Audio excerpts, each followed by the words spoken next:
सभी परिजनों को सादर प्रणाम। आज देखिए विशेष पर्व है हमारी बहनों के लिए, करवा चौथ का। आज मैं कुछ विशेष कहना चाहता हूँ आप लोगों से।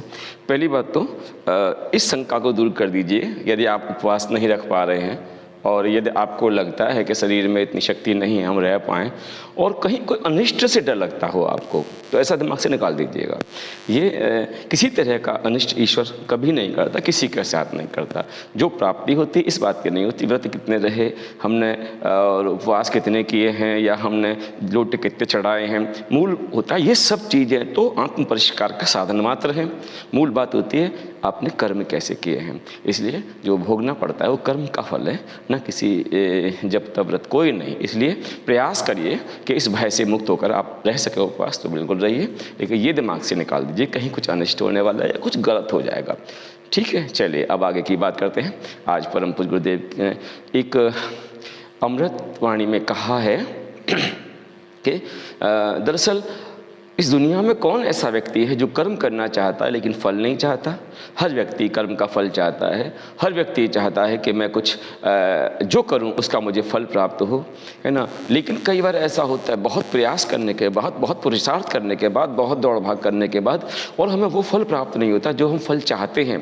तो गुरुदेव ने इसका कारण बताया है। आखिर क्या कारण है कि सब कुछ ठीक चलता है, बहुत दौड़ भाग करते हैं, बहुत भगवान की मन्नत करते हैं, बहुत भगवान की स्तुति करते हैं, पूजा करते हैं, तीर्थ करते हैं, जप करते हैं, तप करते हैं, सब कुछ करते हैं, लेकिन हमें वो प्राप्ति नहीं होती जो हम चाहते हैं। तो गुरुदेव ने कहा देख एक बात ध्यान रखना हमेशा कि उन्नति के मार्ग में सबसे बड़ी कोई बाधा होती है, सफलता के मार्ग में सबसे कोई बड़ी बाधा होती है, तो वो होता है हमारे पिछले कर्म। यदि हमारे पिछले कर्म कुछ ऐसे हैं जो ठीक नहीं थे, जो हमने किए थे, अनजाने में किए, जानबूझकर किए, जैसे भी किए, और वो जब तक रहेंगे, जब तक मिटेंगे नहीं, तब तक क्या होगा, तब तक हमारी उन्नति में बाधा पड़ती रहेंगी, कोई ना कोई समस्याएं आती रहेंगी। दरअसल पूर्व में किए गए कर्म का फल दरअसल एक ही काम करता है, मुझे ऊपर उठने नहीं देता, ऊपर उठने नहीं देता। तो प्रश्न पैदा होता है ऐसा क्या किया जाए। अब जो हो चुका है उसे तो मिटाना संभव है नहीं है। हाँ, उसे मिटाना संभव नहीं है, तो क्या करें कि हमारी उन्नति के रास्ते खुल जाए। कोई तरीका तो ऐसा होना चाहिए, है ना। तो एक काम करिएगा, देखिए किसी बीज को लीजिए, चाहे गेहूं लीजिए, चना लीजिए, कुछ भी लीजिए, और यदि आप कच्चे कहीं बोएंगे तो उगाएंगे, लेकिन इनको यदि भूंज देते हैं आप और उसके बाद कहीं भी बो दीजिए, ये उगेंगे क्या? नहीं उगेंगे ये, है ना। इसका मतलब क्या है, या बीज भुंज जाता है तो उगता नहीं है। तो एक ही तरीका है क्या कि आप तपस्या कीजिए। क्या करिए साहब? आप तपस्या कीजिए। हाँ, तपस्या किसे कहते हैं साहब? तपस्या मतलब होता है, तपस्या के दो पार्ट होते हैं, एक होता है जप और दूसरा होता है तप। जप उसे कहते हैं जब हम परमात्मा को याद करते हैं शब्दों के द्वारा, मनसा द्वारा, है ना। जब परमात्मा को याद करते हैं इसका नाम है जप, है ना। और तप माने जब अपने भोग इंद्रियों को कंट्रोल करते हैं, अपनी इंद्रियों पर ब्रेक लगाते हैं। अनुचित क्या है, उचित क्या है, इसका हमें बोध हो जाता है, उचित को ग्रहण करते हैं और अनुचित को हम त्याग पाते हैं। दरअसल ये है जप और तप। लेकिन याद रखिएगा जप तप में मन यूं ही नहीं लगता।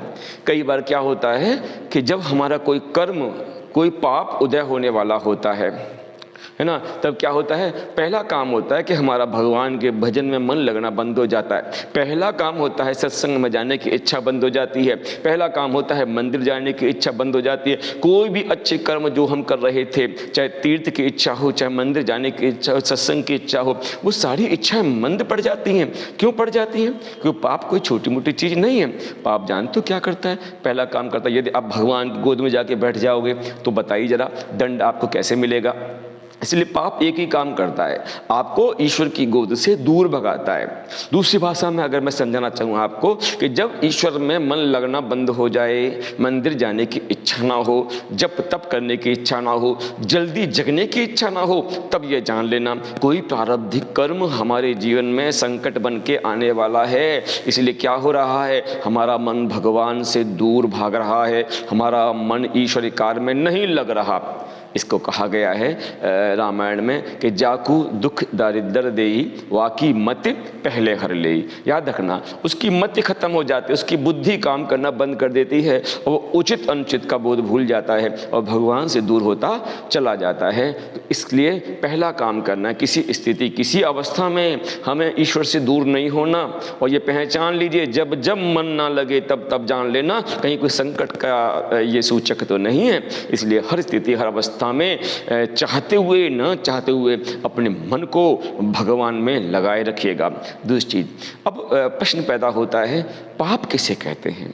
दरअसल हम पाप की व्याख्या कर रहे हैं कि पाप का जब बोझ बढ़ जाता है तो हमारा मन भगवान में नहीं लगता, तो प्रश्न पैदा होता है पाप क्या होता है। तो गुरुदेव ने बड़ी सुंदर परिभाषा दी है। यूँ तो वेद उठा के दे दिए, वेद युक्त जो कर्म हैं वो पुण्य हैं, वेद के विपरीत जो कार्य हैं वो पाप है। अब वेद कितने लोगों ने पढ़े हैं भाई, है ना। सब वेदों को नहीं जानते, सब वेदों को नहीं जानते। तो क्या करना है, पाप को बड़ी सरल भाषा में कहा कि क्या है पाप। पाप माने जो हम अपने लिए नहीं चाहते और दूसरों के साथ करते हैं, इसका नाम पाप है। समझ गए। जो हम अपने लिए नहीं चाहते कि हमारे साथ ऐसा हो, लेकिन हम दूसरे के साथ वैसा करते हैं, इसका नाम पाप है। याद रखिएगा। इसलिए हमें वो कतई नहीं करना चाहिए जो हम अपने लिए नहीं चाहते।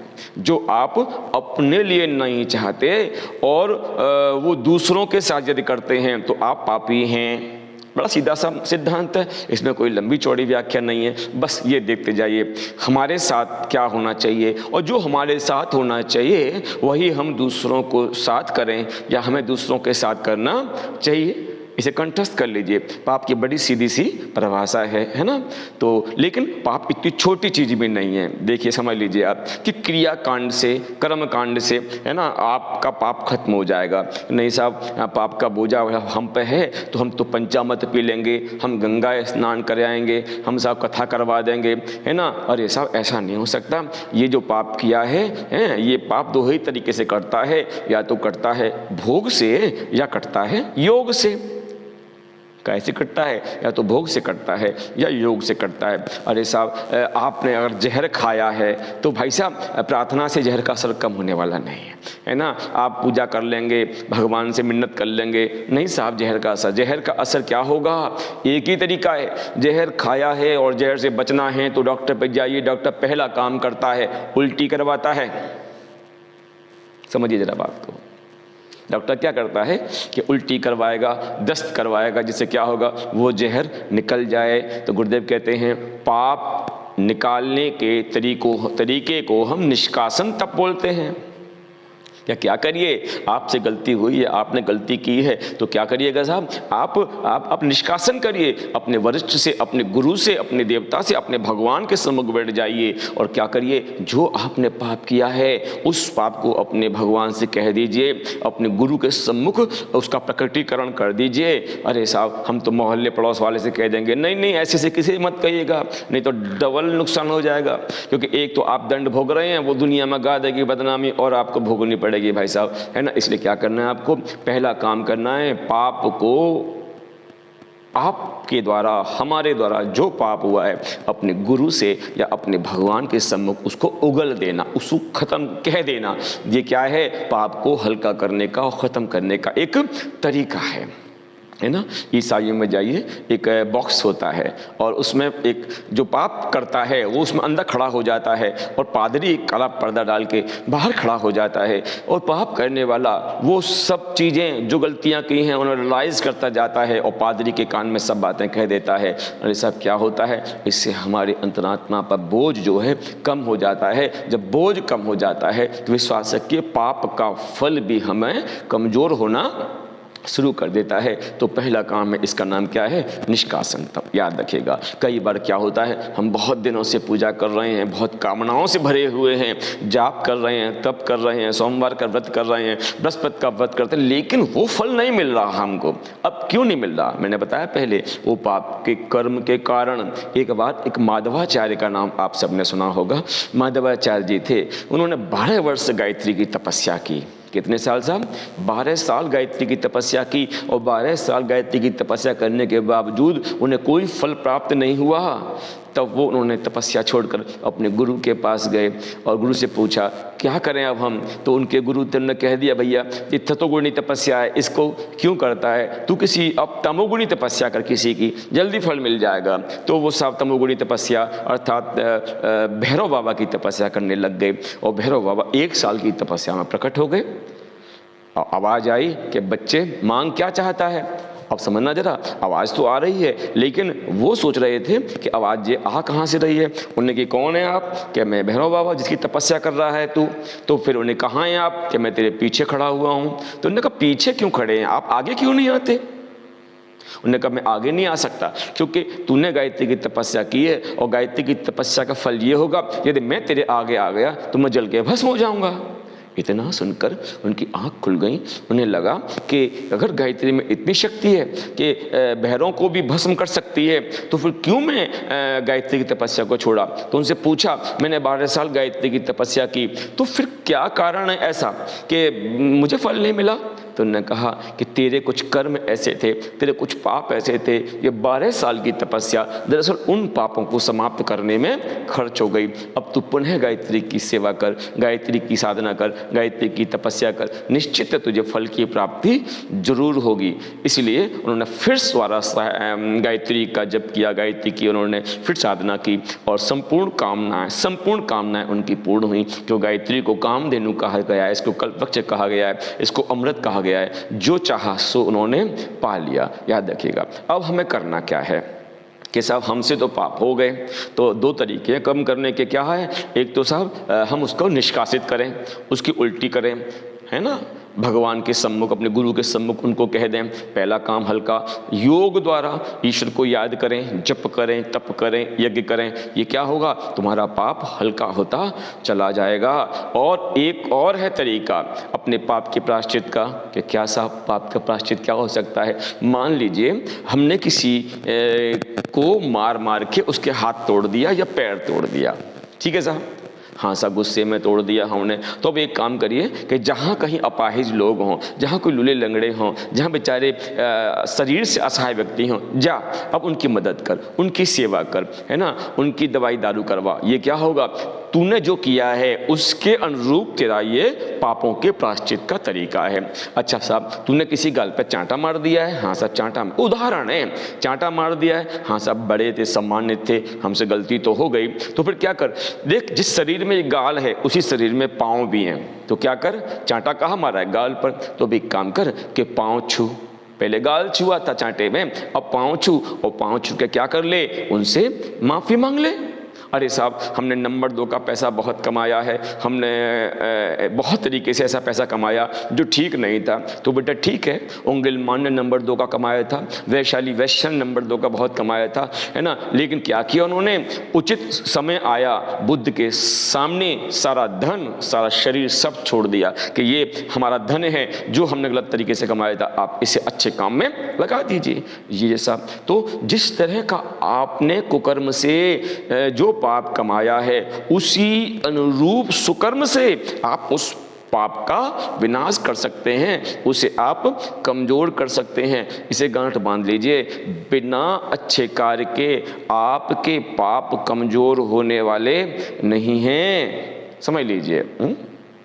तो कहने का अभिप्राय क्या है साहब? आज हम क्या कहना चाहते हैं? हम एक ही बात कहना चाहते हैं क्या है साहब कि कर्म का फल भोगना पड़ता है। यदि हमने किया है भोगना पड़ेगा। इसका एक ही तरीका है, क्या करें कि हम जप के द्वारा और तप के द्वारा इसे हल्का कर सकते हैं और निष्कासन प्रक्रिया द्वारा हम इसे कमज़ोर कर सकते हैं। और दरअसल जिस सफलता को हम चाहते हैं उस सफलता में अगर कुछ बाधा है तो वो बाधा एक ही है और उस बाधा का नाम है मेरे द्वारा किए गए कुछ पाप जिनको मैं छुपाता हूँ। और याद रखना कई बार हम निष्कासन नहीं करते, तो आपने देखा होगा कई लोगों को ऐसी बीमारियां होती हैं कि डॉक्टर पे दिखा रहे हैं, सब जगह इलाज करा रहे हैं, है ना, लेकिन डॉक्टर बीमारी पकड़ नहीं पा रहा। सब एक्सरे करा लिए, सारे अल्ट्रासाउंड सब कुछ करा लिए, लेकिन तबीयत ठीक नहीं हो रही। भाई साहब वो क्या है? कुछ ऐसी गंदगी है मनसा में, कुछ अंदर ऐसी गंदगी भर ली है आपने, छुपाने योग्य बहुत सा ढेर है जो आपके अंतःकरण में समाया हुआ है। जब तक वो नहीं निकलेगा विश्वास रखिए आपकी रोग ठीक होने वाले